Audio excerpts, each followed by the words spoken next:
You've probably seen one of these, a Lego brick. But have you ever wondered how it all started and why it's called Lego? Actually, the name is much older than this plastic brick. Are you curious? Let me tell you how it all began. Many years ago, there was a skilled and hard-working carpenter named Ole Kirk Christensen. Ole was a respected carpenter with his own company, but times were hard, so he didn't have much money and had to dismiss his last worker.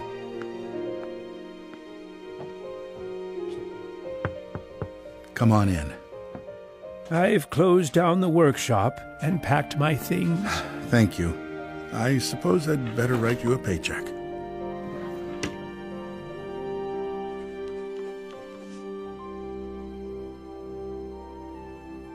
Take care.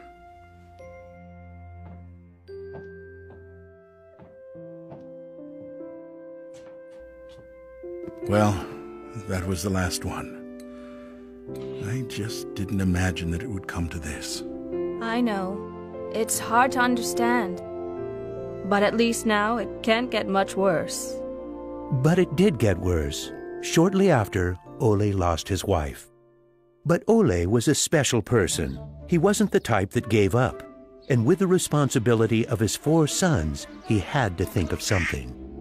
Ole had gotten an idea, and for him, it never took long to put an idea into action.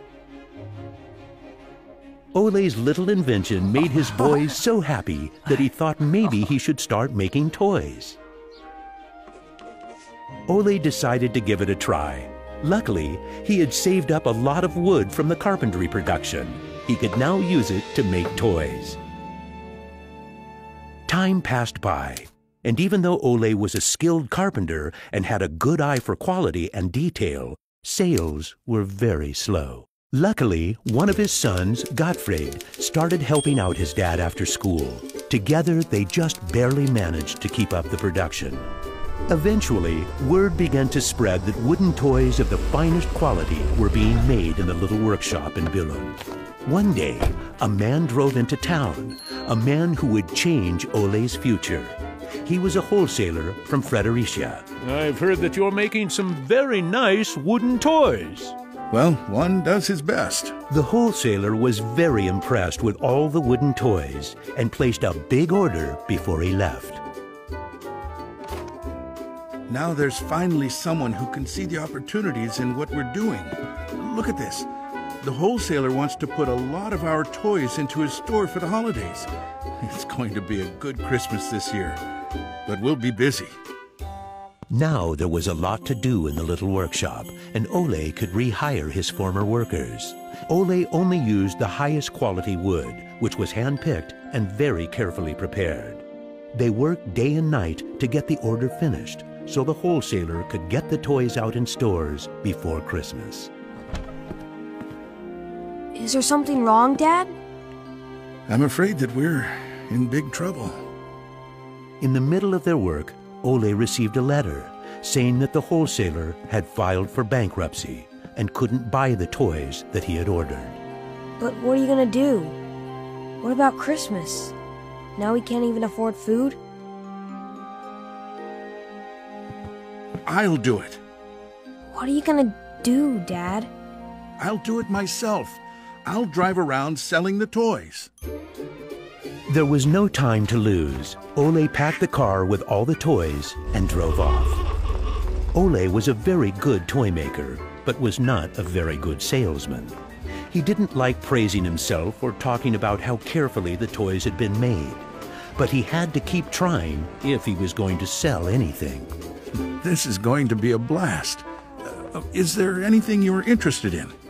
It looks exciting, but I don't have a lot of money right now. Maybe we could trade and call it even. Well, I would prefer money, but...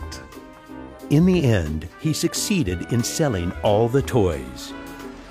He didn't receive as much money as he had hoped, but the family managed, and they had plenty of food for Christmas. Time passed by, but the toys didn't sell as quickly as they had expected. Ole thought perhaps the company needed a good name. What should it be? It has to be a short word. I want it to convey playing well. In Danish, playing well is called leg godt. What should it be? What should it be? Yeah, if only I could get some sort of a sign. Lego. As you can see, Ole himself ended up finding a very suitable name. But what he didn't know was that in Latin, the word Lego means I put together. The name Lego was well received, and the company slowly started to move forward. We have made 3,000 crowns this year, and we have more orders than usual. Did you say 3,000 crowns? Then you need to see what I've been looking at. Even though Gottfried wasn't comfortable spending money on a milling machine, he could see that it was useful and that the quality of the toys improved. Could you finish the last batch and get it ready for shipping? I will. Dad, I've saved a lot of money for the company today. Really? How? I figured we could save money in the lacquer, so I only coated the ducks twice instead of 3 times. You what? Unfortunately, Gottfried's idea didn't go over well with Ole.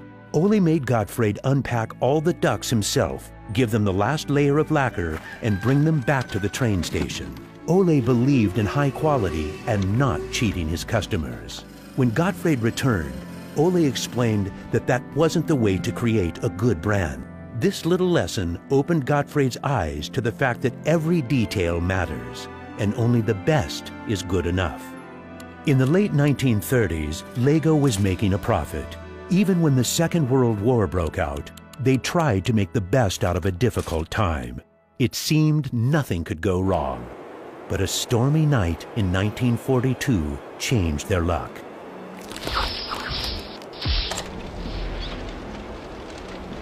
There's a fire! The workshop is on fire!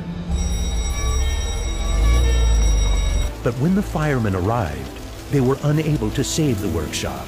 It burned to the ground, and all the drawings and models were destroyed. Ole was beginning to lose hope. All that he had worked for was gone, and he almost lost his company. But being responsible for his children and workers inspired him to rebuild Lego. A new factory was constructed. Soon the production of wooden toys started again. The little company fought its way back into the market. Gradually, the Lego factory began to run smoothly, and Ole started looking for new challenges. One day, he went to Copenhagen to look at a new machine that had just arrived in Denmark. It was a plastic molding machine, and Ole was very excited about it. Should we buy it? It sure is a good bargain, and it will give us a lot of opportunities. Well, it does sound interesting, but it is a lot of money. I'll take that as a yes. When the plastic molding machine finally arrived, Ole started making little plastic teddy bears and rattles. But he still had the plastic bricks that he had received at the fair. There was something about them that he couldn't stop thinking about. And even though no one else could see the potential in them, Ole decided to redesign and put them into production. But it was when Lego first launched the Gray Ferguson tractor that the plastic toys became a success. Unfortunately, the sales were dropping during the summer, and the company had too many toys in stock. This can't be right. Of course our products can be sold the whole year, not only for Christmas. Gottfried decided that he would go out and sell the toys himself. Gottfried brought his wife Edith as company and moral support. If you can't get cash, then we need butter and eggs. Well, it wasn't that bad. Gottfried was a success in his trip around the country, which helped Lego to get out of its financial crisis. They reached home just in time for Ole's birthday party. Ole turned 60, and the whole family was gathered to celebrate with him. Well, I guess it was a long trip around the country. Hey, I got an idea. Listen. What about a picture with the 3 generations? Everyone thought that was a good idea, and we were placed on the sofa with all the presents and flowers around us. On a business trip to England, Gottfried met the head of a big shopping center on his way home. They discussed the toy industry, and the conversation would be very important to the future of Lego. Damn this industry. I just think that toys are no good nowadays. What do you mean? I think they're working very well. Oh, they work fine, sure, but there's no system in anything. System? System? There isn't any system. What in the world are you doing, Gottfried? There isn't any system. The toys need an idea and a system built around it. I want to put system into play. Children have only been offered ready-made solutions. They need something different that will strengthen their imagination and creativity. So you're trying to put Lego into a system? Interesting. That same year, Lego started producing the first Lego system of play. Children could now build houses from the Lego bricks. The town plan gave play a realistic town setting, and with this, children learned about traffic safety. My sisters and I could play with the new Lego system for hours. Some people said we were the luckiest children in the world because we grew up in a toy factory.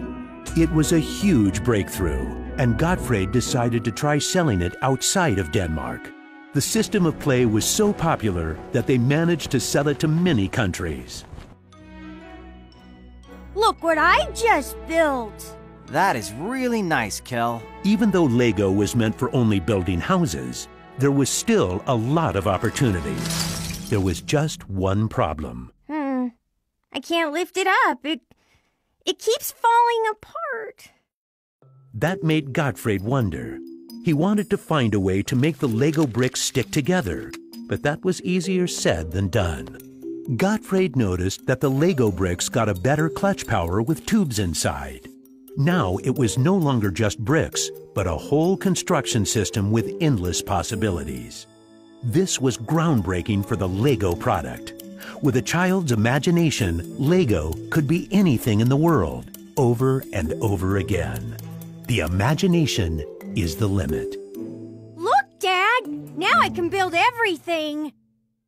Unfortunately, Ole never got to see how successful the little brick actually became. Gottfried was left on his own, and he had to go through another fire at Lego that destroyed most of the wood production. Just like his father, Gottfried knew that he had to try to get the best out of any situation and never give up. Gottfried took the hard times with his head held high.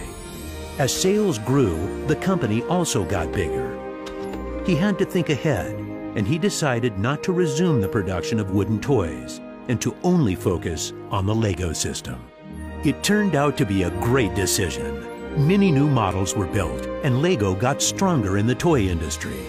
Sir, which one of these do you think is the best? That one. Even though it got busier at Lego, Gottfried still had bigger plans. Now he wanted to build an airport, so it would be easier to sell his toys to the whole world. Like father, like son. It didn't take long to put his idea into action. Only 3 years later, Billund Airport was opened. The many guests and business connections who visited the company always wanted to see the modeling department. Gradually, it got so crowded that it was hard for the employees to keep up their work. I think we better wait a while. Gottfried could see that something had to be done. He needed a bigger place to display the Lego models. I don't want to interrupt, so I'll just put this package of our new Lego train, on the table. Just put it there. Train? The idea grew quickly from an exhibition room to an amusement park. And then we could have a tower so you could look over the whole park from above, the whole town. It will be a land made out of Lego. Legoland! Well, it looks interesting, but how many visitors are you actually counting on? Well, I guess, 200, 300,000? 300,000! Even though it sounded like a lot, my dad was actually pretty far off the mark.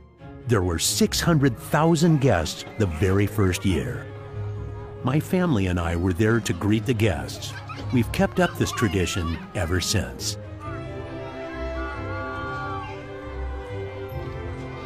Now you know how it all began. Lego wouldn't be what it is today if it hadn't been for my grandfather's sense of quality and search for perfection. My father firmly believed in the endless possibilities of the Lego system.